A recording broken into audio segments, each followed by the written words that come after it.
The ancient guardian. The sandstorm had finally subsided, revealing the massive excavation site that stretched across the barren landscape of Proxima Centauri VYI. Archaeologist Celera Vex stood at the edge of the dig, her iridescent scales shimmering under the alien sun as she surveyed the work of her team. As the leading expert in pre-spacefaring civilizations from the prestigious Galactic Science Academy, she had dedicated her career to debunking myths and establishing facts. And if there was one thing Celera Vex found particularly amusing, it was human legends. "Professor Vex, we found something," called out her assistant, Neth, his transparent appendages waving excitedly from the bottom of the main excavation pit. Celera activated her gravity modulators and descended gracefully into the pit, her exoskeleton suit compensating for the planet's higher-than-standard gravity. The rest of her team, 12 of the finest xenorchaeologists from across the Galactic Confederation, gathered around a peculiar object half buried in the rusty soil. "Careful," she instructed, her 4 eyes narrowing as she approached. Standard containment protocols. The object was unlike anything she had ever seen. A metallic dodecahedron, approximately 1 meter in diameter, covered in symbols that matched no known language in the galactic database. Despite being buried for what her preliminary scan suggested was at least 50,000 years, the artifact showed no signs of degradation.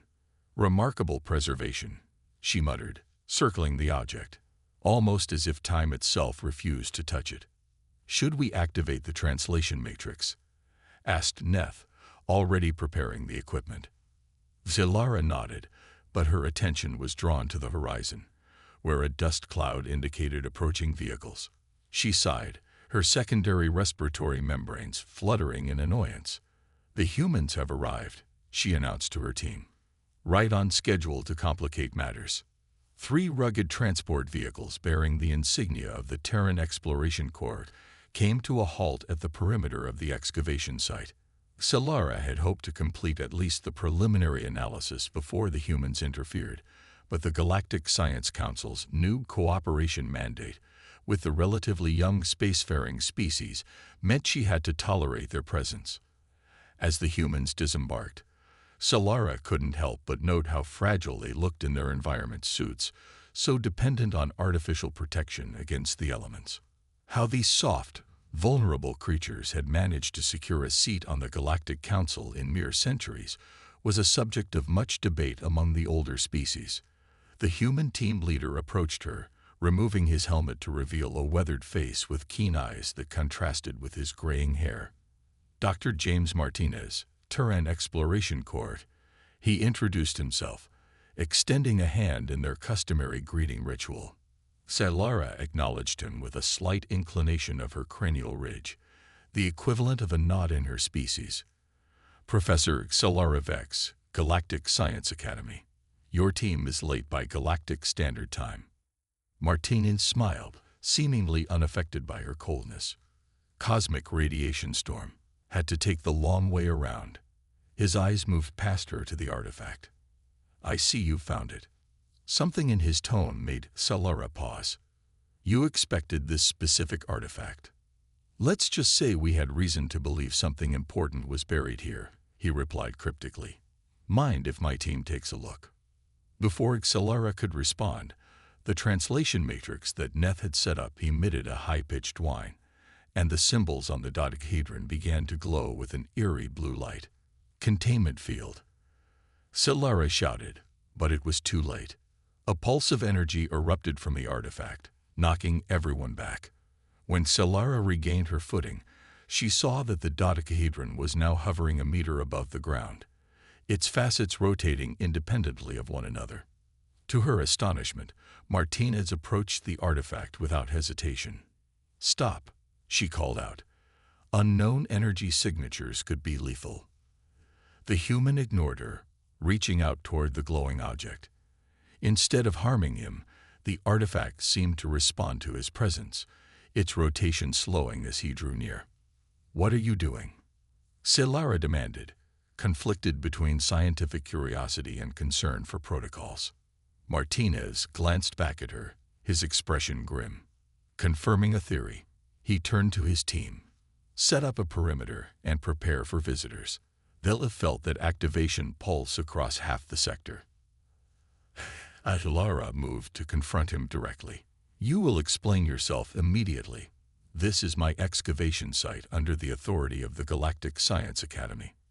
Martinez's eyes reflected the blue glow of the artifact. This isn't just an archaeological find, Professor Vex. It's a beacon, part of an ancient warning system. And you just turned it on. Warning system. Lara scoffed. Our scans detected no such functionality. This is clearly a cultural artifact, possibly a religious token of whoever inhabited this world before it became barren. Martinez shook his head. That's what it was designed to look like to most species. Less chance of accidental activation that way. He nodded toward the sky. But now that it's active, we don't have much time. Lara followed his gaze and froze. Where the sky had been clear moments before, swirling clouds were now forming directly above the excavation site, crackling with unnatural lightning. Atmospheric disturbance, she said, trying to maintain her scientific composure, likely triggered by the energy pulse. Not atmospheric, Martinez corrected her. Spatial. The barrier is thinning. What barrier? Lara demanded, her scientific skepticism battling with the undeniable evidence that something extraordinary was happening. Instead of answering, Martinez turned to his team. Sigma Protocol, he ordered, and his team immediately began unpacking equipment that looked more military than scientific. One of Lara's junior researchers, a Forian named Trell, approached with a scanner. Professor, you need to see this. The artifact is emitting quantum signatures consistent with, well, nothing in our database. It's as if it's partially phased into another dimension. Martinez overheard. Not another dimension. The space between dimensions. Where they dwell. Where what dwells? Lara asked, her patience wearing thin. The Void Hunters, Martinez said, his voice low. Ancient entities that consume reality itself. This system, these beacons, they were created to keep them at bay, to reinforce the walls of our universe where they've grown thin. Lara let out a sound that, in her species, indicated extreme skepticism. Void Hunters, that's a human myth. A bedtime story to frighten children. Is it? Martinez pointed to the sky. The swirling clouds had parted to reveal what appeared to be a tear in the fabric of space, a vertical slit of absolute darkness that seemed to devour the light around it. As they watched, something moved within that darkness, something vast and shapeless that defied the laws of physics. Impossible, Lara whispered, her scientific worldview crumbling. They're drawn to consciousness, to life, Martinez explained, now working rapidly with his team to assemble what looked like a massive energy projector. These beacons were created to strengthen reality against their intrusions. There used to be thousands across the galaxy, maintained by the precursors. The precursors are also a myth, Lara protested weakly, even as the evidence before her eyes suggested otherwise. The precursors were real, Martinez said. And they didn't just disappear, they sacrificed themselves to protect all life in this galaxy. They knew the Void Hunters couldn't be destroyed, only contained. The tear in the sky widened, and a tendril of darkness reached down toward the excavation site.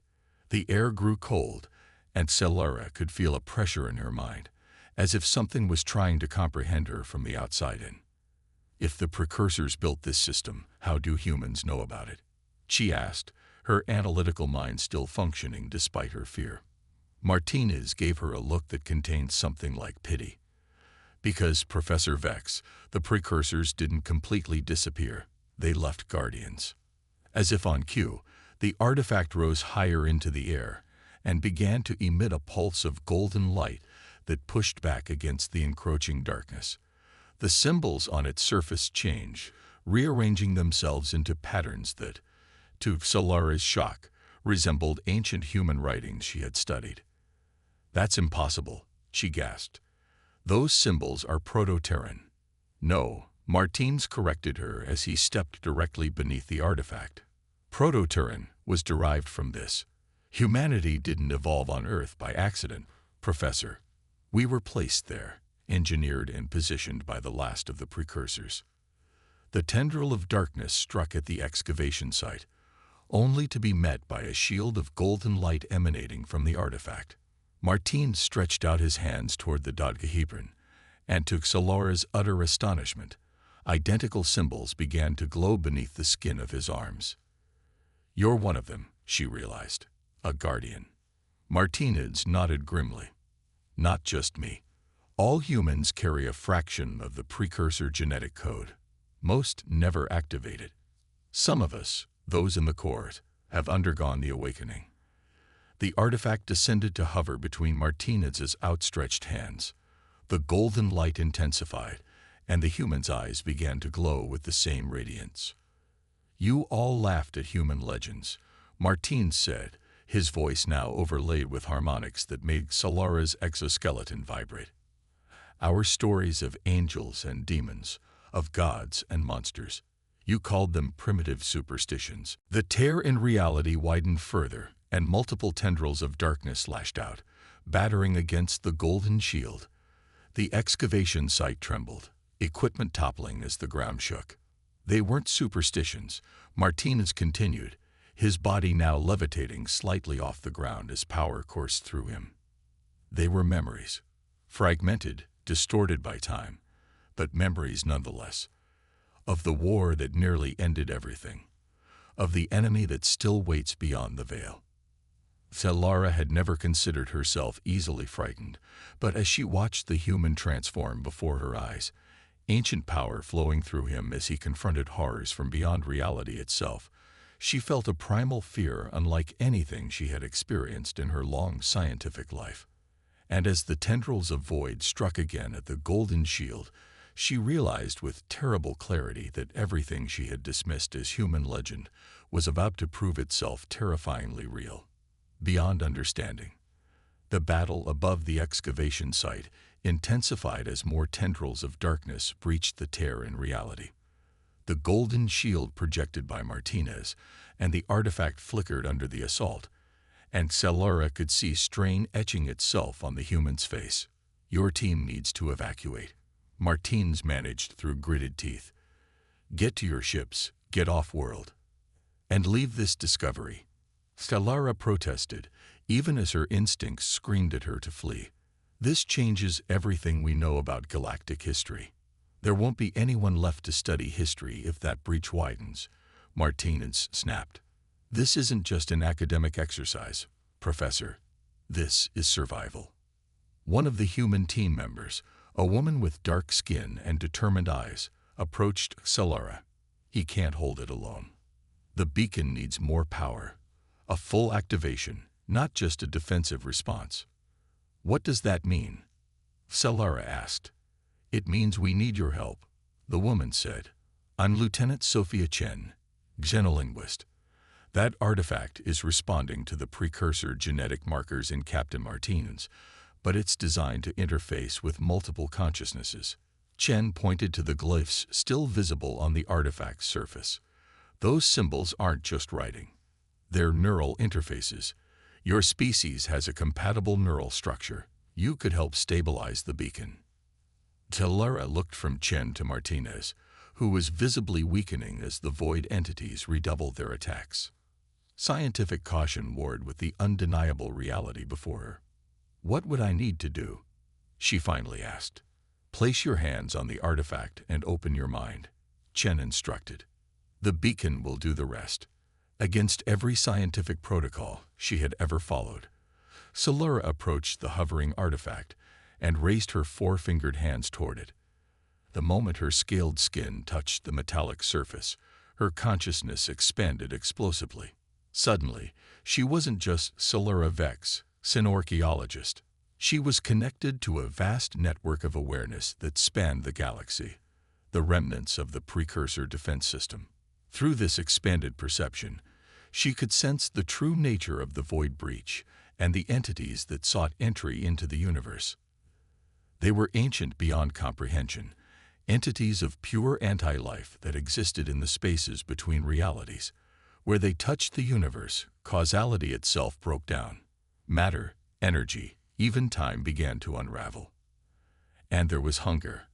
A vast, insatiable hunger that would not cease until all of existence had been consumed. The knowledge should have driven her mad, but somehow the artifact buffered her consciousness, allowing her to comprehend what should have been incomprehensible. Through this connection, she also sensed Martinez, or rather, what Martinez truly was.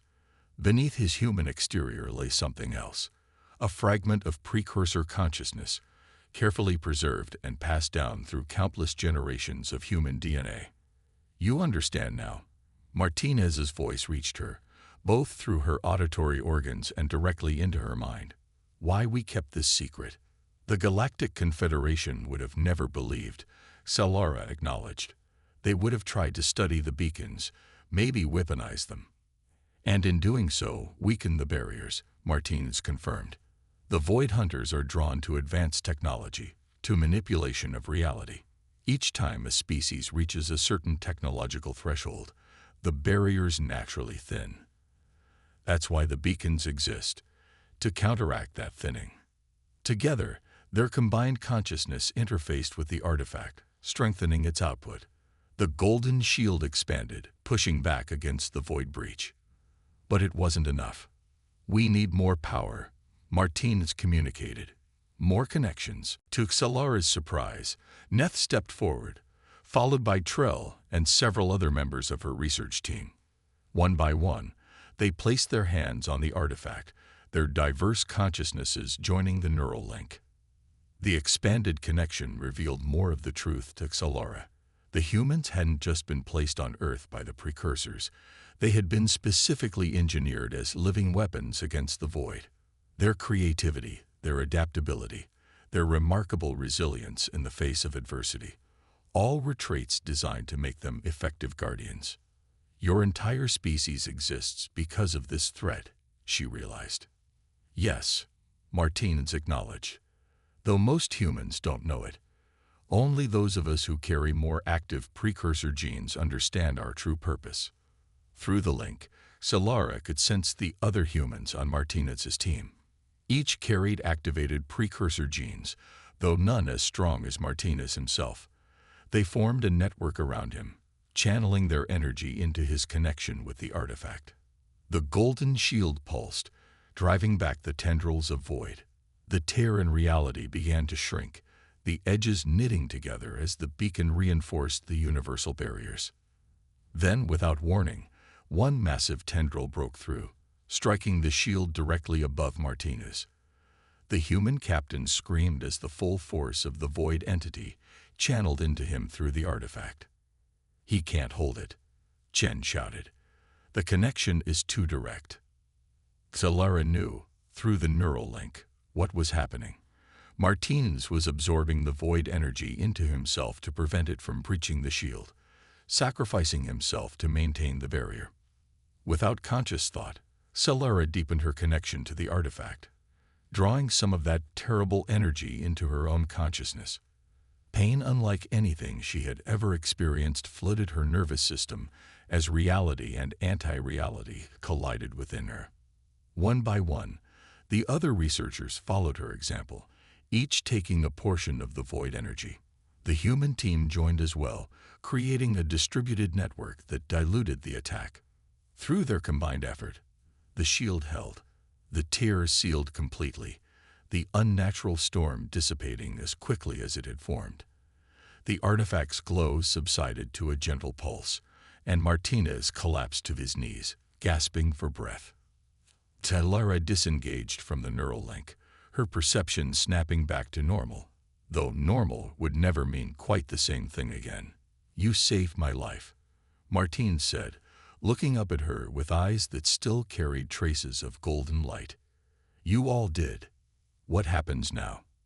Solara asked, her scientific mind already grappling with the implications of what she had learned. Martinez rose shakily to his feet. "Now we wake the other beacons. This was just one intrusion point, and the fact that it opened at all means the barriers are weaker than we thought. The Galactic Confederation needs to know about this. Solara insisted. If the threat is real. They're not ready, Martinez interrupted. Most species react with either panic or attempts to control what they don't understand. Either response would strengthen the Void Hunters. So humanity has been silently defending the galaxy for centuries. Solara mused, while we mocked your primitive superstitions and irrational beliefs. Martinez managed a weary smile. To be fair, we've added a lot of embellishments to the original mission. Religion, mythology, they became ways of preserving crucial knowledge in forms that would survive cultural evolution. Solara looked at her research team, many of whom were still reeling from what they had experienced. We can help, my team and I.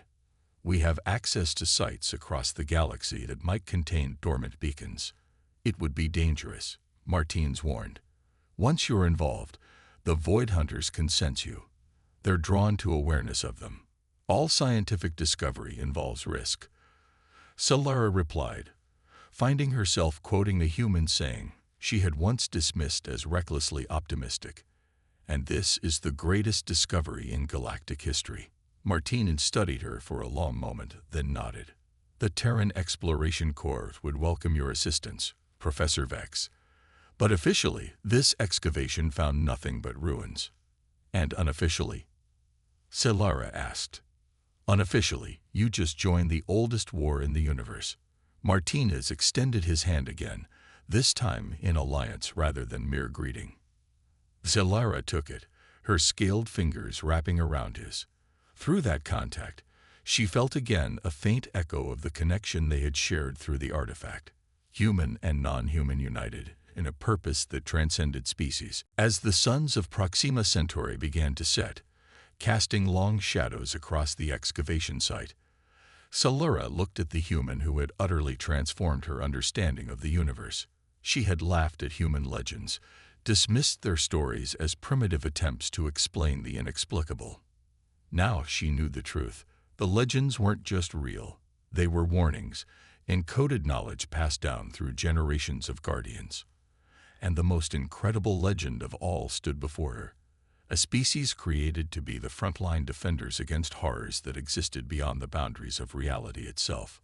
I've spent my career studying the past, she told Martinez. But it seems I'll be spending the rest of it ensuring we have a future. Martinez nodded, his gaze turning to the stars now appearing in the darkening sky. Welcome to the Corps, Professor. The universe is stranger than you ever imagined, and more in need of protection than you ever knew. In that moment, looking at the human guardian illuminated by the last rays of alien sunlight, Solara Vex, rigorous scientist, skeptic, and debunker of myths, finally understood. Sometimes legends walked among the stars, and sometimes they were the only thing standing between existence and the void.